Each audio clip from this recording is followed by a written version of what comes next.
The question, I want to amend the answer on the order paper of 15 million Ghana cedis with 4 surety, all to be justified with landed property. The case was adjourned to 15th June 2026. This is just what I wanted to add to the answer. Very well.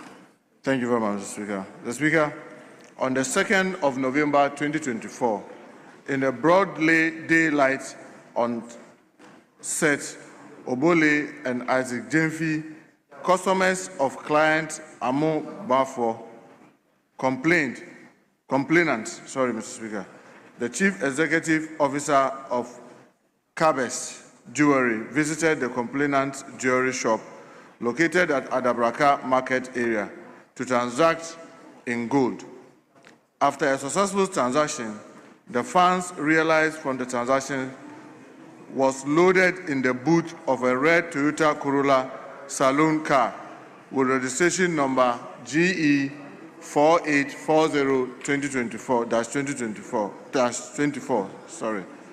Some moment later, when they moved the Toyota Corolla in their bid to deposit the money, being the proceeds of the gold sold at the bank, armed robbers in face masks who were on board the Toyota Highlander vehicle with registration number GN 7357-19 and wielding AK-47 assault rifle crossed the Toyota Corolla with the Toyota Highlander vehicle, alighted amidst firing multiple shots in the air and on the ground with the view of scaring off the crowd.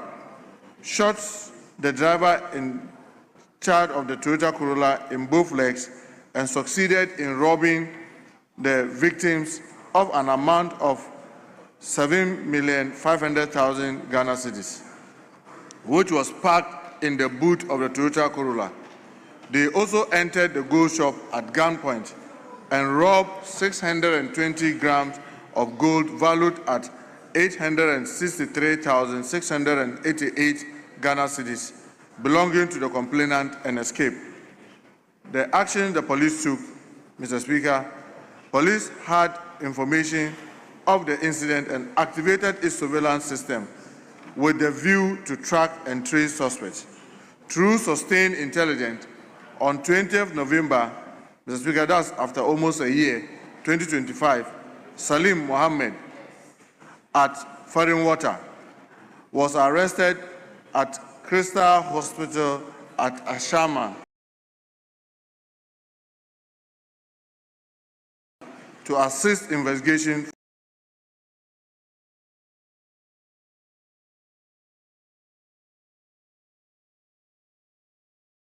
his involvement in the robbery incident. Following robbery, on 14th January 2026, Abdul Samed Bonsiabo at Touch, alias Touch, was arrested at Ashama, New York, for his involvement in the robbery incident.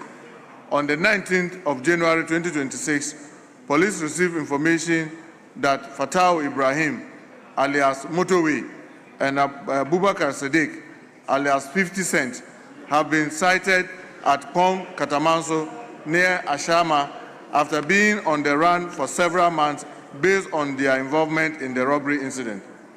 Based on the information received, police proceeded to the said location on fact-finding mission and possible arrest. However, they had information of the presence of police and escaped arrest. Sensing danger of their possible arrest to assist investigation, they surrendered themselves to the Police Intelligence Directorate, Police Headquarters, where they were subsequently arrested for investigation.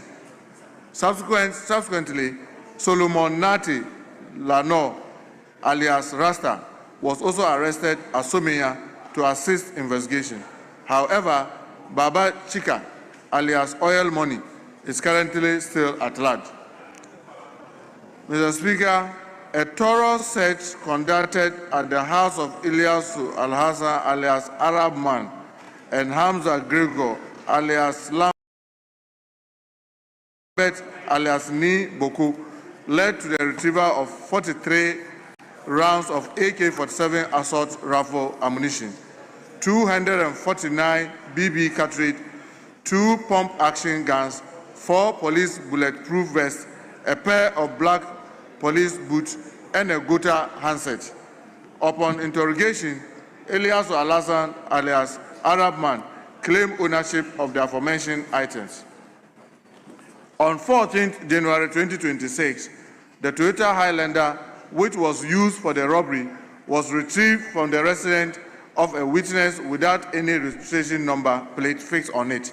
The vehicle was found to have been resprayed from the initial color as captured on the CCTV footage by the Emergency Command Center, Police Headquarters, Accra, on 1st November 2024 and 2nd November 2024 to a blue color to outweigh the police. Mr. Speaker, on 17 February 2026, an identification parade was conducted at the Criminal Investigations Department headquarters, and Salim Mohammed, alias Farinwata, Abubakar Abdul Samad Bonsiabo, alias Touch, Fatawu Ibrahim, alias Motowe, Bubakar Sadiq, alias 50 Cent, and Solomon Nati Lano, alias Rasta, were identified by witnesses for their involvement in the crime. Mr. Speaker, the crime scene was visited with suspects and reconstructed to show how the occurrence unfolded on the 2nd November 2024. Mr. Speaker, after investigation, accused persons were charged and arraigned before the Honorable Court and were remanded to police custody. Their last court date was 24th March 2026, and the case was adjourned to 8th April 2026. Duplicate case docket has been forwarded to Attorney General's Department for study and advice and prosecution. However, Mr. Speaker, like I amended the answer, on the 8th of April, all suspects were granted bail with a total bail sum of 15 million Ghana cedis, with 4 surety, all to be justified with landed property.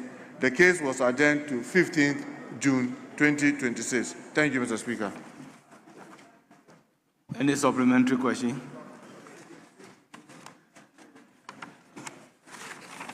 No, Mr. Speaker. We then move to question numbered 686, also standing in the name of Dr. Zanato Ajiman Rollins. Thank you very much, Mr. Speaker.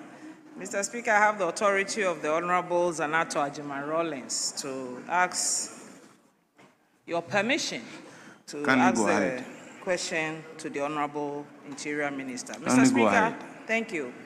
I rise to ask the Minister for the Interior the steps being taken to address the incidents of violent crimes that occurred at the Ni and Mujib cluster of schools in Adabraka on 6 February 2025 and 15th March 2025. Thank you, Mr. Speaker. Yes, Honorable Minister. Thank you, Mr. Speaker. Mr. Speaker, on the 6th of February 2025, a group of young men suspected to be drug users chased a young boy to the school premises. The security man on duty prevented the suspected drug users from entering the school premises. The drug users became offended and beat the security man. He collapsed and was rushed to the police hospital for treatment. He was later referred to the 37 military hospital for further treatment and was admitted for some days and discharged. Investigations into the case is still ongoing to apprehend the perpetrators. Greater Accra Regional Police Command has since deployed patrol team to the place to conduct vigorous patrol in the area in order to avoid future occurrence. Thank you, Mr. Speaker. Any supplementary question? No supplementary question, Mr. Speaker. Thank you. Honourable members, let's move to question number 571, standing in the name of Honourable Akwesi Jemfi Onyine Achampong. Mr. Speaker, I have the authority from the Honourable Member to please go ahead. Mr. Speaker, I rise to ask the Minister for the Interior what institutional or operational lapses were identified by the Ghana Police Service and the other security agencies in their post-incident review of the Ablekuma North violence and how these will be addressed ahead of future elections? Yes, Honorable Minister. Thank you very much, Mr. Speaker. Mr. Speaker, the post-incident review conducted by the Ghana Police Service and other security agencies following the Ablekuma North constituency by-election violence identified several institutional and operational lapses that affected the overall management of the event. In response to these findings, the Ghana Police Service took deliberate and structured steps to address the weaknesses. Among the measures implemented were the establishment of an election security intelligence cell to enhance early warning system and risk analysis, strengthening of interagency collaboration through unified command structure, and improvement in the resource deployment and rapid response capability. The service also intensified training for officers in crowd control and de-escalation, instituted stricter accountability and reporting mechanism, and enhanced its public information and stakeholder engagement strategy to build transparency and trust. Mr. Speaker, the lessons learned from the Ablekuma North experience were given due attention and effectively integrated into subsequent security election operations. This strategic adjustment translated into a successful, peaceful, and incident-free conduct of the Akwatia by-election. The Ghana Police Service received commendation from the Electoral Commission, the political parties, election observers, and the general public for its professionalism, proactive intelligence gathering, timely deployment, and impartial enforcement during the Akwatia polls. The performance of the service at Akwatia stands as a clear evidence of institutional learning, improved operational coordination, and enhanced public confidence in the capability of the Ghana Police Service to provide effective election security across the country. Thank you, Mr. Speaker. Any supplementary question? Yes, Right Honorable Speaker. Can the minister be specific about some of the institutional and operational lapses that were identified? Yes, Honorable Minister. Mr. Speaker, like I rightly said, one of the major things was like the lack of coordination among the security agencies. It's like they go to the election, everybody has his own plan, and they just go in, and therefore sometimes when there's a problem, you don't even know who is to be allowed to be in charge. So this is one major thing that was dealt with, was identified and was dealt with effectively. Two, de-escalation. When you are at a police station and something happened, and then there's some kind of chaos, what do you do? Because there was no coordination, they were all handling it differently. And sometimes they stand aloof thinking that maybe the national security should handle it, or the prisons should handle it, or immigration should be the one, or the police is the one to handle it. This was identified, and they also worked to make sure that when there's the need to de-escalate, they know who to talk to. Three, they also identify intelligence, on the ground before, during, and after, as also another lapse. And this was also enhanced to the extent that you realize that in the case of Akwatia, when they went to Akwatia and the other elections, they had to even go ahead days before to mount switch cameras so they can see what is happening, who is going in and who is going out. All these things were identified, and Mr. Speaker, they were dealt with, and now it has become part of their modus operandi, how they will be operating into the future. So I want to assure my colleague that a lot of lessons were learned from the Ablekuma North by-election, and a lot has been done since to ensure that should we have any by-election, some of the things that happen should not happen. Thank you, Mr. Speaker. Any further question? Yes, please. Mr. Speaker, I would like to ask the minister, but on that very day, we saw few men who flew like rocket or jet Please to knock Honorable kindly Harold respect Kunsin. Order 88-7. It is in line with rephrase. No problem. Rephrase. Mr. Speaker, I would like to know that those people who knocked Honorable Howard Kumsin down, were they identified? Please file a fresh question.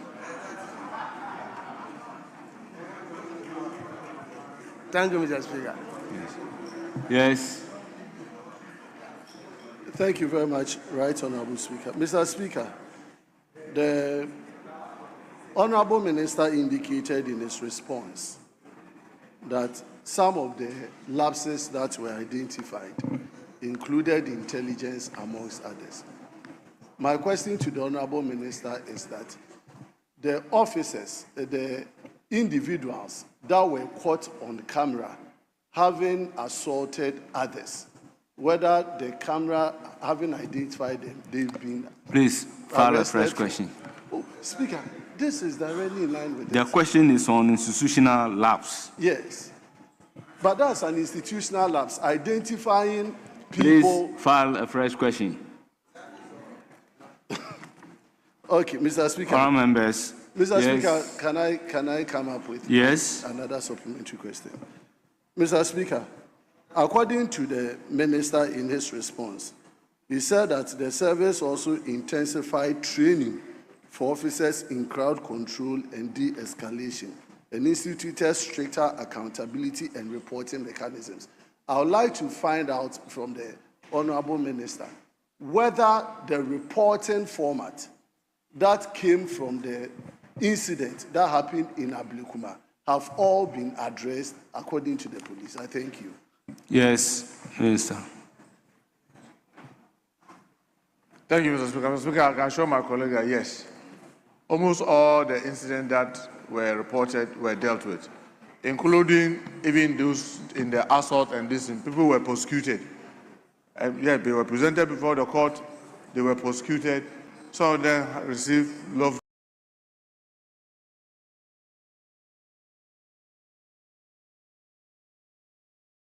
Fines, and they had to pay those fines. Some were remanded for days before even the court. So, Mr. Speaker, I want to assure him that yes, and that's one of the things that I commend the IGP and his team for taking those lessons seriously, and that's what culminated into a very peaceful by-election in Akutia. Thank you, Mr. Speaker. Yes. Speaker, thank you very much for the opportunity. Speaker, I want to ask the Honorable Minister that he's indicated that or admitted that there were some institutional and operational lapses. To the extent Honorable Mevizawa Kumsin was beaten, do we know those who engaged in the beating of Honorable Mevizawa Kumsin? Question overruled.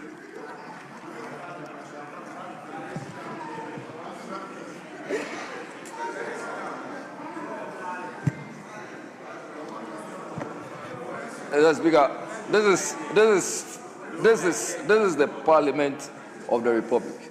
Speaker, it's not for me to challenge your authority, but flowing from his answers, these are things we are all being advised. That is what exactly you are doing. And educated on, Speaker.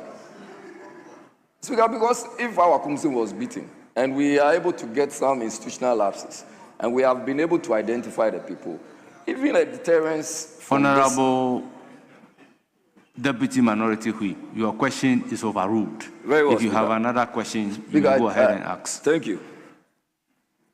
Honourable members, let's move to question number 596, standing in the name of Felix Akwete Oakley, Member of Parliament for Botiano, English, Amanfro. Thank you, Mr. Speaker. With the authority of Mr. Felix Akwete Oakley, may I have your permission to read this? Please go ahead. To ask the Minister for the Interior what plans the ministry has to curb the increasing crime rates, especially land guard-related crimes within the Gan South municipality. Thank you. Yes, Honourable Minister. Thank you, Mr. Speaker. Mr. Speaker, the Minister of Interior, through the Ghana Police Service, has implemented series of targeted measures to curb land-related crime in the Ga South municipality and across the wider Greater Accra Tema operational zone. Mr. Speaker, the police administration has established specialized anti-land units in both Accra and Tema police regions. These units provide strengthened operational backup for the traditional police patrol teams within the police districts, rapid response, and intelligence-led operations. Within Ga South, the units support Botiano, Botiano, Amanfrum, English, Tuba, Kokrobiti, Weja, Oblogo, Bawe, and adjoining communities. Mr. Speaker, across the Accra-Tema belt, operations also extend to Boteman, East Legon Hills, Ashalibutwe, Adenta, Amrahia, Enclave, Oyarifa, Pantine, Pokwase, Kwabinya, Ofonko, Amasamai, Kasua, Bujumbura Corridor, Nungwa, Lashibi, Sakumono, Klogon, Dawenya, Pong, Tema Community 18 and 19, and adjoining developing areas. These areas have historically recorded pockets of land disputes exploited by organized land guard groups. Mr. Speaker, the police have increased visibility patrol, surveillance, intelligence-driven swoops, and joint operations with regional and divisional task forces. Key operational zones include, Mr. Speaker, Boteman, Tuba, Kokrobiti, which is a violent where there's usually a violent takeover and illegal fencing attempt. Weja, Oblogo, Bawe. And in this area, Mr. Speaker, we normally see intimidation relating to multiple sales and boundary disputes. Mr. Speaker, within Boteman, East Legon Hills, and Asharboche, we normally have this rapid urban expansion area with competing claims. Then Amasamai, Pokwase of Anko, you have a lot of encroachment and youth mobilization concerns. Then we have Tema East, Pond, Dawenya, and Sakumono Lashibi. You have a lot of land fraud, unauthorized demolition, and threat. Mr. Speaker, these actions by police have resulted in arrest, recovery of weapons, and dismantling of criminal network linked to land guard menace. Mr. Speaker, enhanced investigations and expedite prosecution, the Criminal Investigation Department and Divisional CID offices, particularly Weja, Botiano, Amanfrum, Amasamai, Adenta, Medina, and Tema, now prioritize all land-related criminal cases, including threats, assault, extortion, illegal demolition, and fraudulent sales of land. Investigations involving docket preparation, scene reconstruction, and submission to the Attorney General are being expedited to ensure swift prosecution under the Land Guard Act 2020, Act 1036, 2020. Mr. Speaker, the police continue to rigorously enforce provision of the Land Guard Act, which is the 1060, which criminalizes land guard activities in all forms, including financing, mobilization, and deployment. Arrests and prosecutions have been carried out in areas including Tuba, Botiano, Kokrobiti, Boteman, East Legon Hills, Pokwase, and portions of Tema and Pong. Mr. Speaker, to reduce land disputes that fuel land guard recruitment, the police collaborates with the Land Commission, the Office of the Administrator of Stud Lands, Traditional Council, Municipal, Metropolitan, Municipal and District Assemblies to verify documentation, prevent multiple sales, and guide proper acquisition in Ga South and across Accra and Tema regions. Mr. Speaker, the police continue to carry out public education and stakeholder engagement in Bontiano, Kokrobiti, Weja, Tuba, Amanfrum, as well as Boteman, Adenta, Amranya, Amasamai, Kwabenya, and part of Tema to encourage lawful dispute resolution and discourage the patronage of langars. Mr. Speaker, the Ghana Police Service remained fully committed to curbing langard-related crime in Ghana South Municipality and across the Greater Accra Tema jurisdiction through strengthening operations, improved investigation, strict enforcement of the law, and collaboration with stakeholders. That police will continue to safeguard life, property, and lawful land ownership. Thank you, Mr. Speaker. Any supplementary question?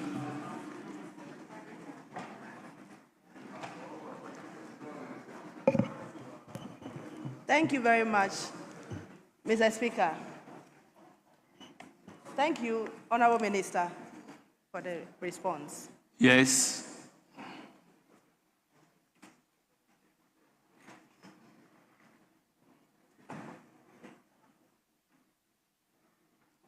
Yes, you have the floor. Speaker, thank you very much. Honorable Minister, I see you have a very comprehensive answer on this land guard menace. And I've heard a part of some areas in my constituency appear, Weja and Oblogo.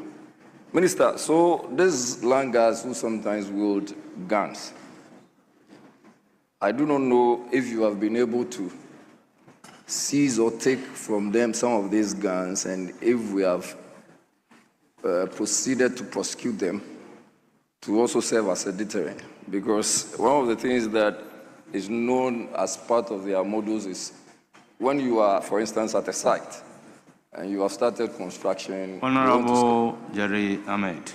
Speaker, Standing Order 88.7.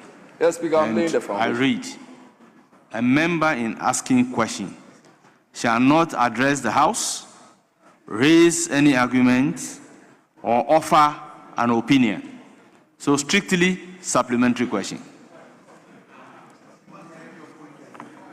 Speaker, I have not offered an opinion. I have only laid a foundation. And this Speaker respectfully thinks that my foundation is not allowed.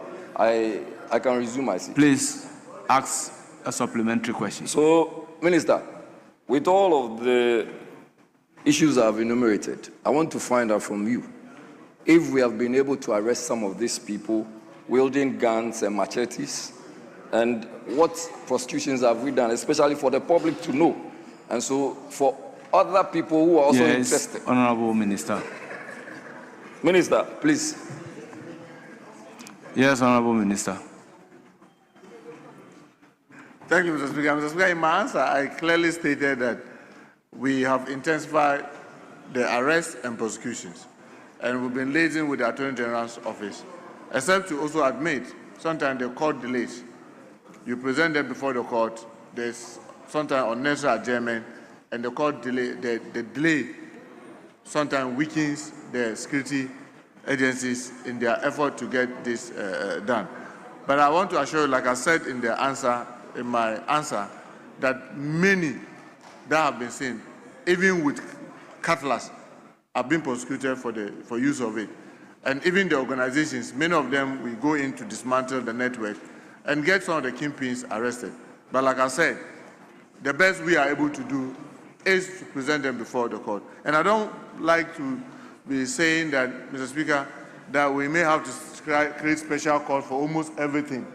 Well, now we have special call for drug, we have special call for galamsey, and I don't want us to go by the way that it's going. Maybe we may have to create a special call for Langa, because the police have created units in almost all the prone areas, anti-galamsey units, just to focus on it. But when it comes to the prosecution, sometimes there's excessive delay. So that's the only challenge. Other than that, yes, they are up to the task, and we seize the weapons. And sometimes when we get the weapons with them, we seize them, we charge them on multiple grounds. One, fronting on the Act 1036, which is the Anti-Galamsey Act, and then wielding unlawful, weapons. So, Mr. Speaker, yes, we are doing that. Thank you, Mr. Speaker. Yes. Yeah, thank you very much. Honourable Minister, thank you for the answers. The police patrol, I am aware that we do not have for the anti-land guard department in my constituency. Based on this response, against the backdrop that I've heard Oblogo and Weja, is it the case that you can give us a police patrol? I know Chief Nephew and his colleagues are doing very well on land guardism, but can we hear from you if you can support Weja Agbawe with a police patrol on, specifically on land guardism? Please kindly approach the minister with your request.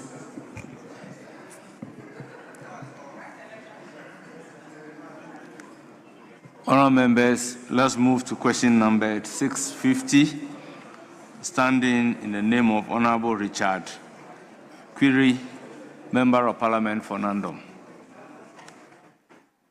Thank you very much, Mr. Speaker.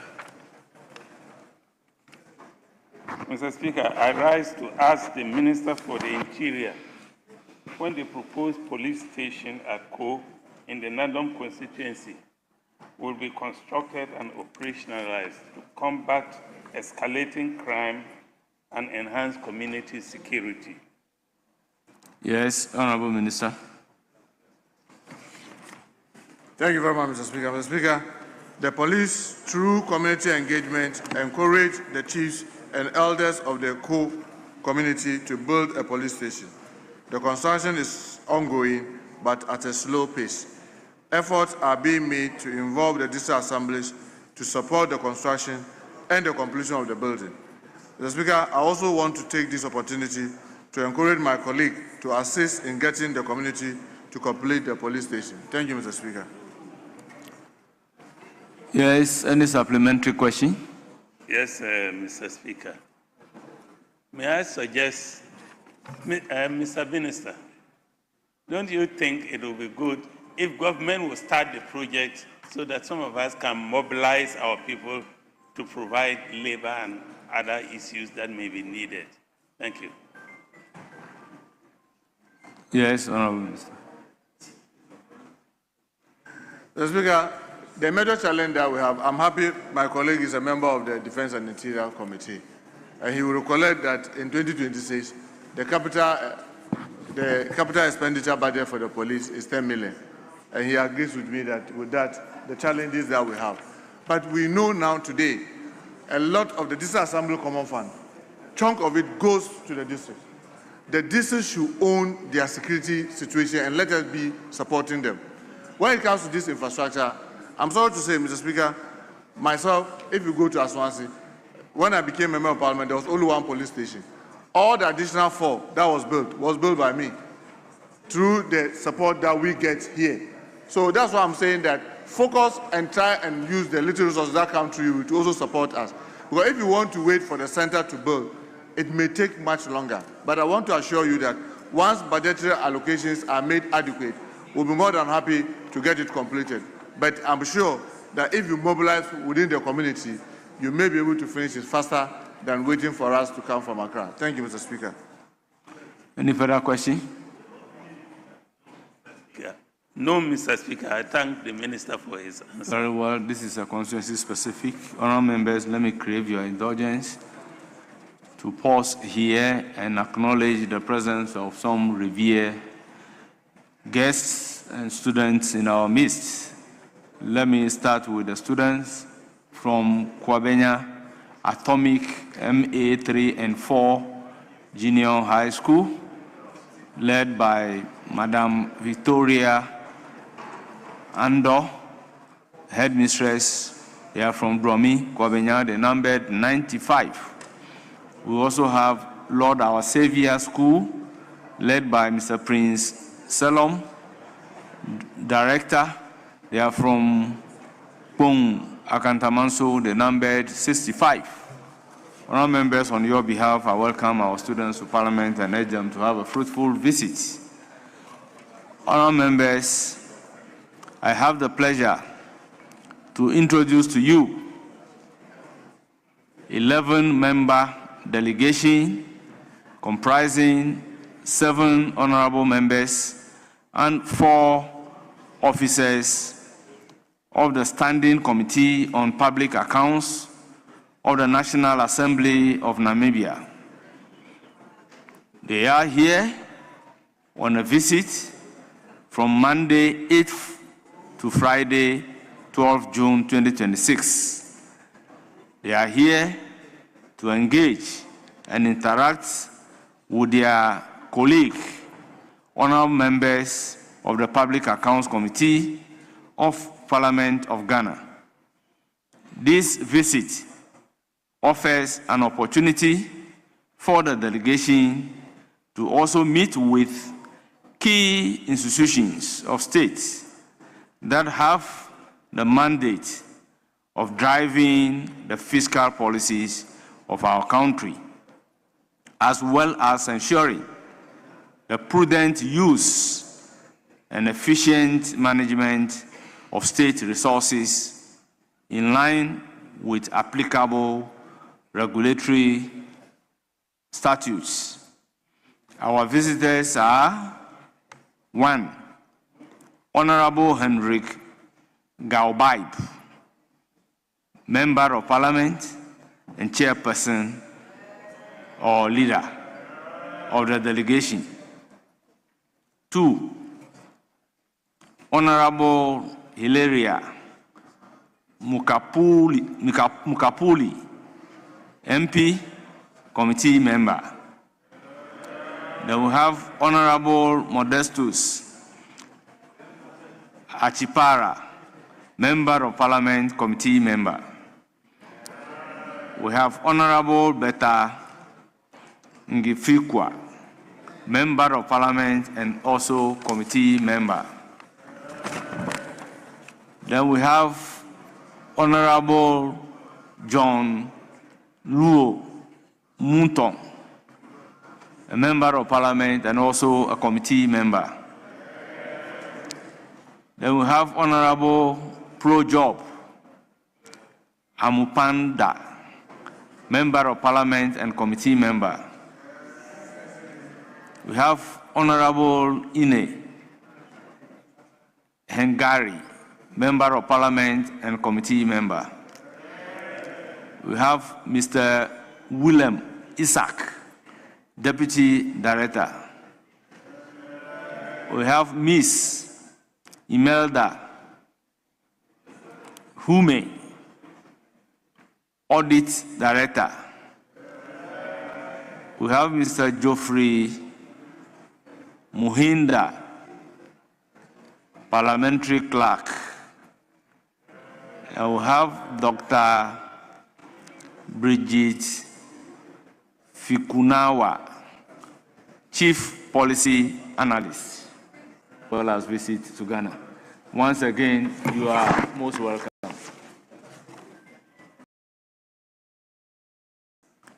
All members, let's move to question number 684, standing in the name of Ms. Bahu Mahama Adams, Member of Parliament for Miao.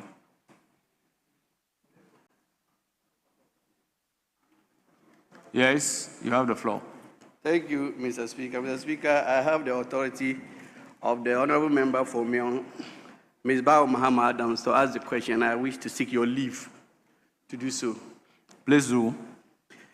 Mr. Speaker, I wish to ask the Minister for the Interior what the ministry is doing to end the rampant armed robbery on the Tamale-Yendi route, especially portions between Bulgini and Salengpang and Sang, and then Sang and Puria. Thank you. Yes, Honorable Minister. Thank you, Mr. Speaker. Mr. Speaker, 2 armed robbery cases were recorded during the month of February and March 2026. The first one was at the outskirts of Yendi on Friday, 27th February 2026, on the Tamale-Yendi Road, and the second incident occurred on 2nd March 2026 at Sang on the Yendi-Tamale Road. The command initiated the following strategy within the operational area. Armed escort operations have been initiated for vehicles plying the route at night. 3 additional snap checks have been erected, bringing the total number on the entire route to 6. Day and night proactive patrol have been intensified on the route. A light armored vehicle has been deployed from the regional police headquarters to patrol the stretch and strengthen the security. Mr. Speaker, the command has detailed personnel